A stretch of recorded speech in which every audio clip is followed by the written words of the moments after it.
কলকা ব্রাশ নিয়ে অনেকের সমস্যা যে কোন ব্রাশটা ইউজ করব, কোনটা ইউজ করলে ভালো হবে।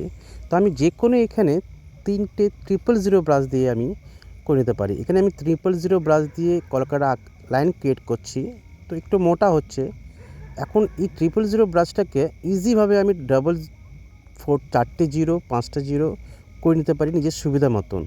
এখানে আমি ধারালো ব্লেড দিয়ে ব্রাশটার একদম কর্নারে হালকা হালকা রাউন্ড রাউন্ড করে আমি কাটছি। এতে আমার খুশি মতো আমি এখানে ব্রাশটার থিকনেস পাতলা মোটা করতে পারি।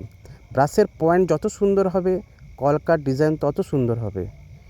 এখানে এইভাবে ব্রাশ দিয়ে আমি খুশি মতো পাতলা করছি এখানে। আর ধারালো ব্লেড ইউজ করতে হবে, যেন খুব টাচ করলে যেন হালকা কেটে যায়। খুব সাবধানে করতে হবে, নাহলে খুব জলদি কেটে যাওয়ার ভয় থাকে। আস্তে আস্তে রাউন্ড রাউন্ড করে এবার আমি এই পাতলা ব্রাশটা দিয়ে আমি আবার লাইন ক্রিয়েট করছি।